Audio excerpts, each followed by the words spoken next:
aku mau nanya nih, kalau misalnya ada orang Indonesia yang mau berkarir di Prancis, harus mulai dari mana sih? Apa yang harus dipersiapkan? Pertama, kalau kamu mau datang ke Perancis, yang jelas itu harus menguasai bahasanya. Tanpa menguasai bahasa, kamu tuh nggak akan bisa. Walaupun kamu jago bahasa Indonesia, bahasa Inggris. Kenapa? Karena orang Perancis nggak semuanya bisa berbahasa Inggris. Sama kayaknya kalau di Jerman juga kalian harus punya sertifikat minimal. Itu kayak kalau bahasa Inggris tuh kayak B2 gitu loh ya. Di Perancis itu kalian, apalagi beberapa tahun ini, itu udah wajib harus bisa bahasa Perancis. Walaupun nggak sampai level tertinggi, tapi ada standarnya. Itu syarat pertama, menguasai bahasa. Nah, kalau misalnya bedanya kerja di Indonesia dan Prancis, ada nggak sih keuntungan yang bisa kita dapatkan dibanding kerja di Indonesia? Kalau dari segi materi beda banget ya. Kalau dari segi materi bedanya, kamu kan di sini digajinya dalam euro, terus kalau dikursin ke rupiah itu kan pasti euro menang ya. Apalagi hari ini katanya lebih dari 17.000 1 euro. Dari segi materi itu di sini menguntungkan. Itu kamu kalau kalian masih muda, go ahead. Masih muda, belum berkeluarga, pengalaman yang sangat baik, pergi ke Eropa. Ini kamu kok gelap banget sih? Ya.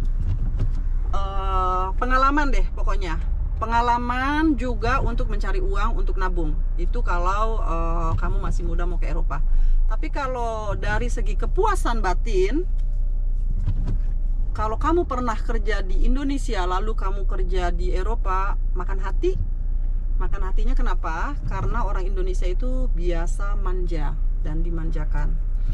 Di sini pekerjaannya mungkin karena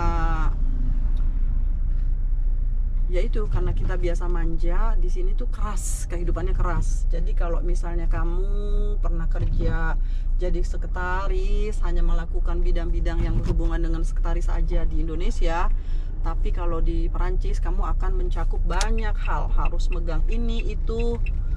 Terus kalau kamu mau misalnya anak hotel nih, orang-orang hotel banyak banget di Eropa, karena orang Indonesia kan banyak yang kerja di hotel dan ramah-ramah. Di perhotelan di Indonesia misalnya kamu jadi resepsionis, kamu hanya melakukan pekerjaan resepsionis. Tapi kalau di Perancis itu kamu harus menguasai macam-macam. Harus bisa menggambar, harus bisa, pokoknya banyak banget deh yang harus dikerjakan. Enggak cuman itu aja, kepala dijadiin kaki, kaki dijadiin kepala. Pokoknya multi touch banget kalau di Eropa tuh begitu. Kalau di Indonesia kan manja, enak. So, kamu pilih deh mau kepuasan materi atau imateri. Nah, kalau misalnya dari segi jenjang karir, bisa nggak sih orang Indonesia pangkatnya naik kalau misalnya kerja di Prancis? Ini adalah suatu pertanyaan yang bagus sekali, sangat menyentuh hatiku yang udah 24 tahun di Perancis. Susah. Aku udah 24 tahun di Perancis, aku ketemu banyak sekali teman-teman yang dari Indonesia, yang tinggal di Belanda, yang tinggal di Paris, yang tinggal di London. Kita suka cerita, suka curhat kayak gitu. Sama. Untuk naik karir di Indonesia, di Perancis untuk orang Indonesia itu susah sekali. Aku udah lihat beberapa kali. Teman aku yang udah kerja sampai 9 tahun, lalu seniornya pergi, dia udah happy, dia pikir oke, aku akan ambil tempat dia, tapi ternyata yang dipilih pasti orang sininya. Ya, mereka tuh gimana ya? However, antara mereka itu lebih memprioritaskan kenaikan pangkat itu untuk orang sininya dulu. Terus kalaupun bukan orang sininya, itu yang diprioritaskan adalah negara, kalau Inggris tuh disebutnya negara Commonwealth-nya. Kalau orang Perancis itu ini loh, negara bekas jajahan merekanya. Jadi kalau kita orang Indonesia di sini susah naik pangkat. Itu beneran, sumpah, beneran, sumpah. Nah, Sedih. Misal nih Tan, kita udah dapat pekerjaan di Perancis, Heeh. terus harus nanda tangan kontrak. Apa sih yang harus benar-benar kita perhatikan? Nah, kalau kamu mau tanda tangan kontrak, itu kalau di Perancis tuh jenis kontrak pekerjaan ada dua. Yang satu CDD, Contrat Durée Déterminée, itu artinya kontrak pekerjaan jarak pendek. Biasanya itu antara 7 bulan atau 6 bulan minimal ya. Terus kontrak satunya lagi disebut CDI, Contrat Durée Indéterminée, atau kontrak pekerjaan yang tanpa batas. Itu jarang sekali didapat. Aku nggak ngerti ya, dulu zaman aku di Indonesia tuh kalau udah 3 bulan kita langsung jadi karyawan tetap. And then sekarang aku nggak tahu, tapi kalau di Perancis itu banyak banget itu yang jenis kerjanya itu hanya 7 bulan gitu loh. So yang harus diperhatikan itu yang pertama ya, jenis kontraknya gimana.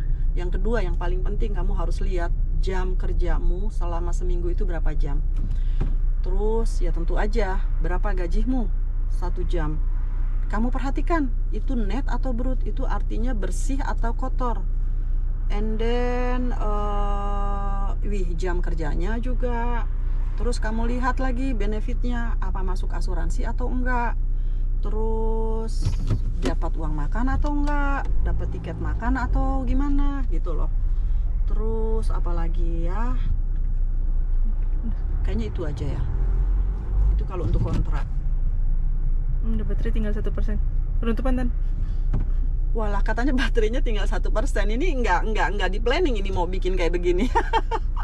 So kalau kalian suka komen, kalian suka obrolan kita pagi ini, so next time aku sambil nyetir ya kita ngobrol-ngobrol lagi. Makasih udah nonton videonya, jangan lupa like and comment, and semoga semua informasi yang aku kasih di sini bermanfaat untuk kalian. Oke? Have a good day. No, have a good day. Yeah, have a good day and see you next time. Bye.